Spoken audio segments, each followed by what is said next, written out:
We are live on ABC's KMET 1490 AM.com, your number one spot right here for news and talk on the West Coast. I thank everyone for being here this morning.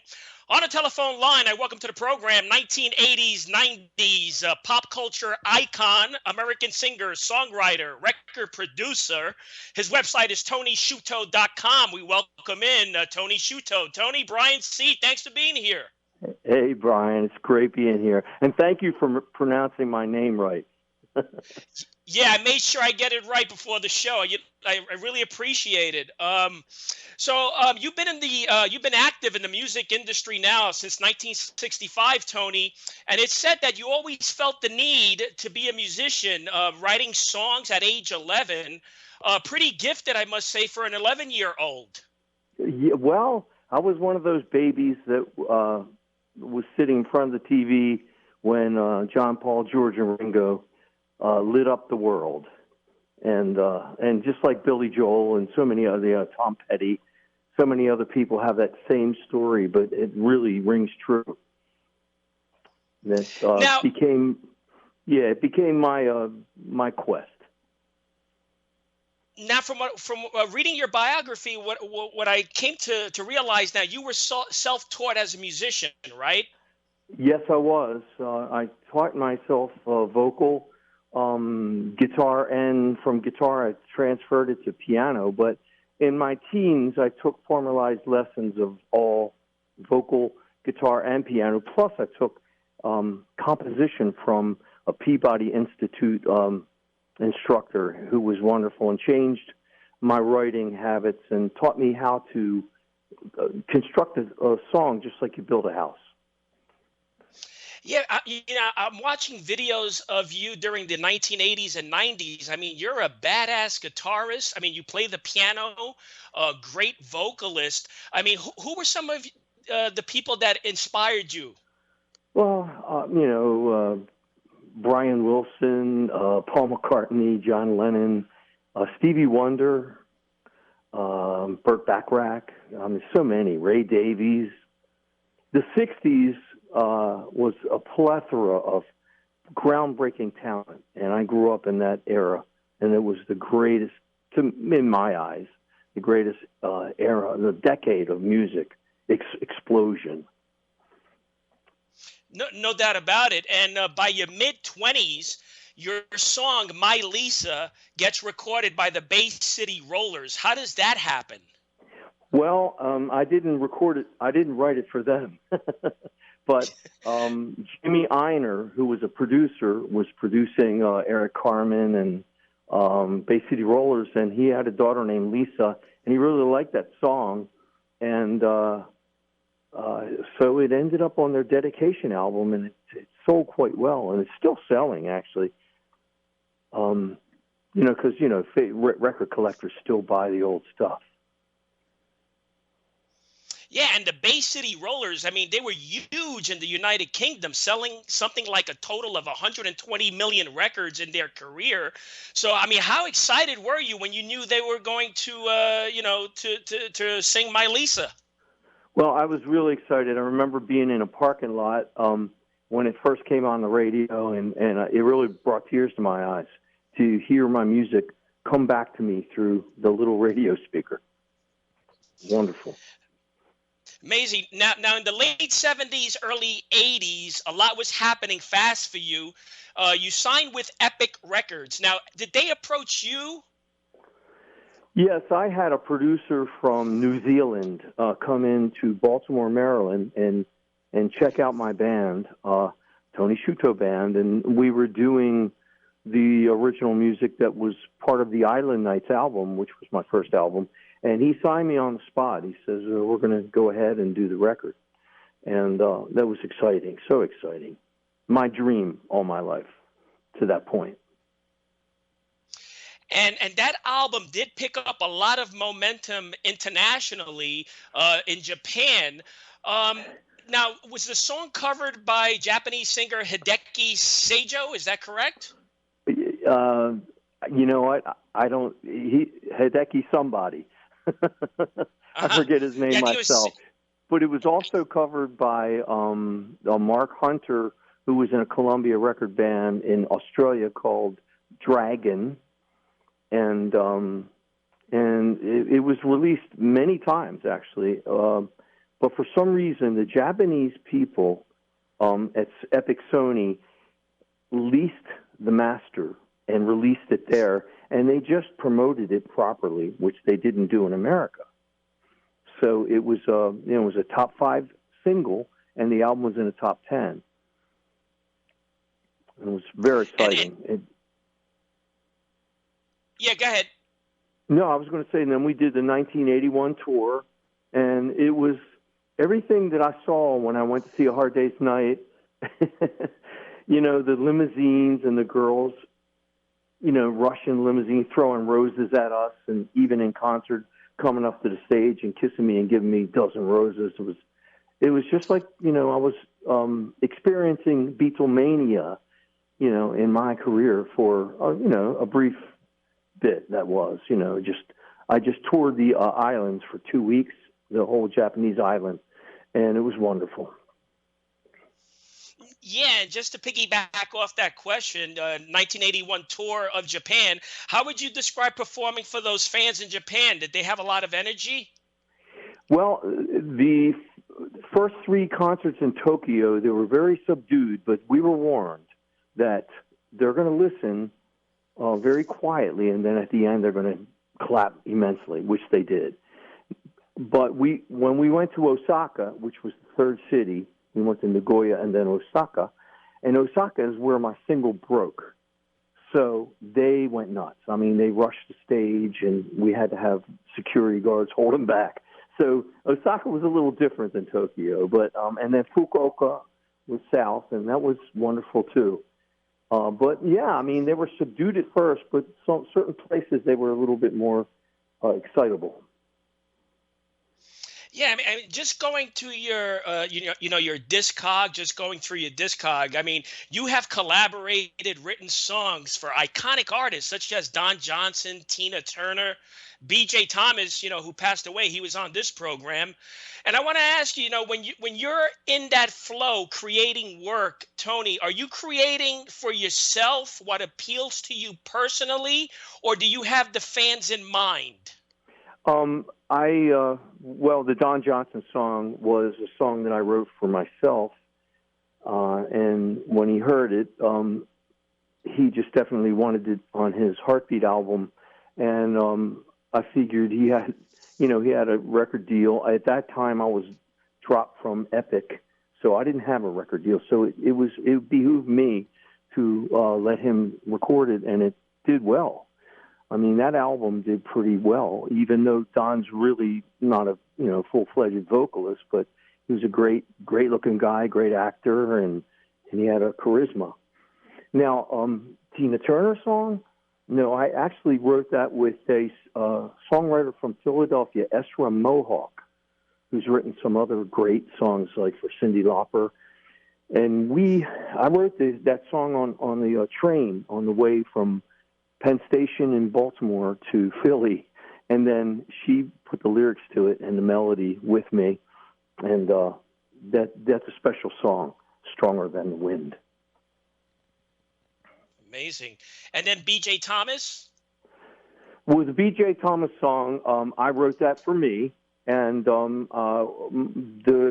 my good friend that I've known since I was 12 years old, he was in my first band, Steve Dorff, who went on to do much bigger things. He's written through the years for Kenny Rogers and Every Which Way But Loose, Any Which Way You Can. He's done so many country hits. I went to him to write a song with him, and I brought him the melody and the chords, and he loved it. And we got John Bettis, who's a great lyricist. He's done Crazy for You for Madonna. He did Human Nature for Michael Jackson. He wrote the lyrics to that, and it just knocked us out. And B.J. Thomas loved it and did a wonderful, wonderful version. And Steve Dorff produced that beautifully. We're talking with Tony Sciuto, former member of the Little River Band. And Tony, I want to ask you, who's with us this morning, and I want to ask you, Tony, how did you get involved with the Little River Band? Well, in 1984, I was out in L.A. trying to get a publishing deal and another record deal, and I hooked up writing with the drummer of the Little River Band, who had left the band at that point, and we were trying to, write some songs. We never wrote anything notably at that point, but 5 years later, he calls me up in the middle of the night because, Australia is a different time zone, and he goes, "Hey, mate, I reckon we want you to play keyboards in the band." And I said, "Derek, I don't play keyboards." I mean, "Yeah, you do, mate. I remember writing with you, and you play wonderful." I said, "Okay, send me a cassette." Back in those days, we had cassettes. And I listened to the music, and I said, I used to love these songs, but I didn't identify them with the Little River Band. So I learned all the songs. I flew down to Australia, and Warren Zevon was with us when we started. And I started playing, and I fell in love with their music and the band. I was with them for 8 years. I loved every minute of it. And I think I was able to pick up a little clip online that I want to play now. This is mid-'90s, Tony Sciuto with the Little River Band. Let's hear it now.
That was Tony Sciuto, 1996, with the Little River Band. Do you remember Brian, that live concert? That was a live concert, yes. That's on YouTube. And it's funny because that song was recorded by John Farnham as their lead singer for Little River Band at that point. And that guy's an amazing vocalist, and no one in the band could really sing that song, including me. But I had the actual gumption to do it. It's a little out of my range, but it was fun. I mean, they used to feature me on that every night, and it's a wonderful memory. Yeah, I mean, and the way you play the guitar on that song, I mean, tremendous work. That's what attracted me to that video, your guitar playing. Oh, thank you. And we have, Steve Housden was their guitar player, and he is amazing too. So, that whole band. We had Peter Beckett from Player, Baby Come Back. He was in the band with us. He's one of my good friends as well. Yeah, it was a great memory. I'll never forget that experience. Yeah, great stuff. Now, you mentioned Player. You were also part of Player, right? Yes. After Pete and I no longer were with the band after '97. So he decided to get Player back together with Ron Moss, the actor, singer. He's the original bassist with Player too, Ron Moss, from Bold and the Beautiful. So we did a bunch of concerts, but it wasn't as flourishing as Little River Band's got, like at least 12 killer hits, and Player had maybe 2, but Baby Come Back, and then This Time I'm In It for Love. But we also did a lot of songs that Peter Beckett wrote for Karate Kid movie. He was a great, and he still is a great songwriter. So it was good, but it was not quite like the Little River Band show. So now, I mean, if you can let us now, tell us about Full House. What was the deal there? Well, first, how did you meet John Stamos? Okay, I was playing in Vegas at the Dunes, which no longer exists, but I had a little '60s band playing. And my good friend Gary Griffin, who played keyboards for me in Japan,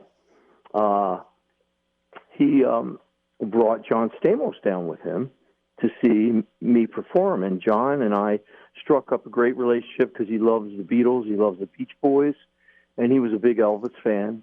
And you know, all of a sudden I kept getting calls in Baltimore from John. He was saying, Tony, I want you to be on the show. Come on. Because he said, what you do in real life is what I do on camera. Because I had 2 little girls, and I was married. And on the show, he was the uncle to those kids, and he wanted to know stories about my life. As a matter of fact, there's an episode about John becoming a star in Japan. And that's about the conversations we had when I went to Japan. And also, I mean, yeah, there's a lot of similarities. Also, I was doing radio jingles for a living, and we had conversations about that. And then on Full House, they went through the period where him and Dave Coulier, which Joey were doing radio jingles. It was just, I don't know if it was directly from those conversations, but I would imagine they influenced him. He's smart in being an actor by talking to somebody in real life that does what he does on camera to get his, ideas and stories. Yeah, amazing. And the name of that band, Jesse and the Rippers, for those listening, that's the Full House band, right? Right. Well, there were a bunch of different bands that were Jesse and the Rippers, but we did a reunion on the Jimmy Fallon show in 2013. And it was Gary Griffin, my friend, that introduced me to John, and was my keyboard player in Japan twice, because I toured Japan back in 2012. And another Ripper was Laney. His name is like... Anyway, yeah, he was from the show as well, and Richie Kanata, the sax player who plays for the Beach Boys, and Tasso Katsas, who's from Baltimore, played drums. So it was interesting, to do that reunion, and then they brought Lori Loughlin at the end of it, which was really nice. It was a nice ending to that reunion. But we toured the United States. We did a brief East Coast tour, and we actually did some West stuff too. But we couldn't call it Jesse and the Rippers. We had to call it Johnny and the Headhunters because of interesting, really, of the show. Yeah, because of the show wouldn't allow us to use that name. But it was so interesting. When we played some of these places, it reminded me of the Beatles concert, because the Beatles were the first band I ever saw live, and I couldn't ever hear the Beatles, but I could see them. But I heard all the girls screaming. So when we did some of these food fairs and these concerts in these big places with John, all these little girls were screaming. It was, oh my God, it's like the Beatles thing. Yeah, it was really cool. Yeah, and what's interesting, Tony, people may not know. Now, I have a large baseball listening audience. I believe in 2001, you wrote a song commemorating Cal Ripken Jr. Can you talk a little bit about that? Yeah, well, I mean, I'm a longtime baseball fan. I mean, when I was in a Little River Band, I went to every pawn shop all over the world, really, looking for the year 1960 Baltimore Orioles, and I finally got the whole collection. But I wrote this song with my lyricist at that time, Sam E. Gorn, a song called Legend in the Sun. It really spelled out his career and what he's done. He was such a great Baltimore Oriole player. And I was honored to play it on the Baltimore Oriole dugout for his last game when he circled the circled the field in the car and everything. And it was a great honor. Yeah, it's amazing. I wrote a song called Mickey Mantle because I love music, and I was at Baltimore's Memorial Stadium when Roger Maris hit his 59th homer. I did not know that. So you collected all the 1960 cards, or you just all types of memorabilia? Just the Orioles. There's something about the 1960 Topps cards that I love, and with all the teams, but mainly the Orioles. And I have a collection of those because it reminds me of my childhood. I did not know that. That's interesting. I was going to say, so what's left for you to do? What current projects are you working on? What's going on with you in the next couple of months? Well, I am, my day job puts me, I'm a sales representative, and I'm going to be at the NAMM show in California in a few weeks. And I'm also cutting 3 new tracks because my engineer is in Ventura, California. So I'm going to cut 3 more musical tracks and, maybe stream them. I have a Spotify channel, Tony Sciuto, and I got various albums. I have about 60 songs on it, and people can stream. And I see who streams, and I get streams from all over the world. And it's a great feeling to know that people are listening to music that came out of my head. I mean, when you look back at the 1980s and 1990s, I mean, obviously the music business has changed so much with the digital age. Yeah. What do you think, besides that, what do you think is the biggest change in music? Well, when the internet came out, it just changed the whole world in general. And the fact that people could download music free for a while, and now you can stream it. But us songwriters do not make a whole lot of money from streaming. I mean, I wish it were better, but I do it for the feeling of having people hear what I create, and if it makes me money, that's fantastic. But that's not why I do it. So, how long does it take you to write a song? Sometimes it takes very little time. Sometimes it takes years. I'm working on a song right now that I wrote in the late 80s, but I'm, filling it in with my experiences of today and what got me to where I am now. And it just puts a whole different shade on it, which is cool because it still has the fire and the effervescence of the youth, but wisdom attached to it. And I have a couple of minutes left, Tony. Do you have any advice for aspiring songwriters that are listening to the show this morning? Wow. I would say hold on to your publishing as tightly as you can, because that's the real estate of the business. And just do what you love and love what you do. And, is it still very difficult? Like, if you want to get into a band, you have to know connections. You have to know people in the business. Is it very difficult to really make it in a band?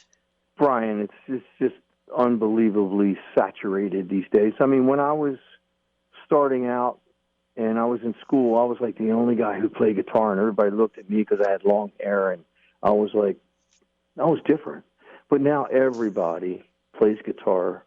I mean, some of the people that used to come see me perform, they all have bands now, and they're all performing. And it's gotten so saturated. So I would say just if you really love it, do it from the heart. And if something good comes out of it, that's a blessing. But if it doesn't, you still have your art to enjoy. Right. And in closing, final question, who would you most like to collaborate with? Who would I most like to collaborate with?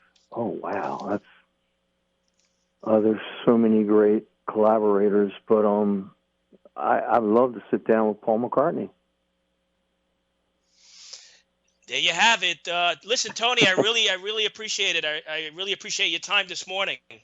I appreciate you calling me to have this conversation. It's exciting, and I hope that the people enjoyed it.